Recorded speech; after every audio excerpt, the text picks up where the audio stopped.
एक बादशाह था। जब वह बूढ़ा होने लगा तो उसने राजकुमार से कहा कि जाओ, नगर के बाहर जंगल की तरफ एक महात्मा रहते हैं, वहां उनकी सेवा करो। जब वह कह दें कि तुम जाओ, तब तुम लौटना। मैं तुम्हें अपनी गद्दी सौंपकर वानप्रस्थ में चला जाऊंगा। राजकुमार महात्मा जी के पास चला गया। महात्मा ने पूछा कि तू कौन है? तो राजकुमार ने बोला, मैं बादशाह का लड़का हूँ। महात्मा जी ने कहा कि तू बादशाह का लड़का है तो यहाँ क्यों आया? तू वहीं राज कर। भोला भाला राजकुमार कुछ समझ न सका और लौट आया। बादशाह ने पूछा कि तू इतनी जल्दी कैसे लौट आया? उसने सारी बात बताई। बादशाह ने उसको समझाया कि महात्माओं और फकीरों के सामने बात करने का एक अदब तरीका होता है।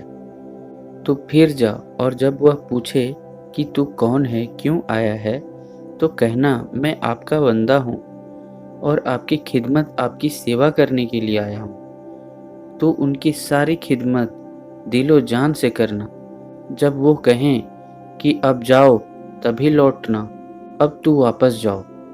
राजकुमार फिर महात्मा जी के पास गया। महात्मा ने पूछा कि अब क्यों आए हो?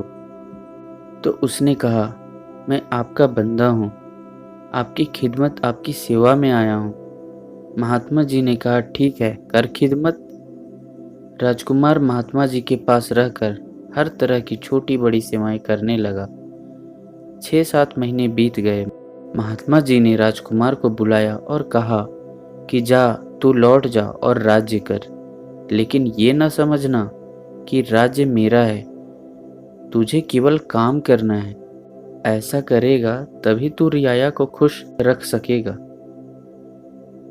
राजकुमार महात्मा जी को प्रणाम करके राज्य को वापस लौट आया। इस कहानी को सुनाते हुए स्वामी जी ने कहा, पहले के राजे महाराजे महात्माओं को आगे रखते थे, तब उनका राज्य सुचारू रूप से चलता था, क्योंकि महात्मा राजा और प्रजा के बीच में खड़े रहते थे। इसलिए दोनों के संबंधों में कोई गड़बड़ी नहीं आने पाती थी।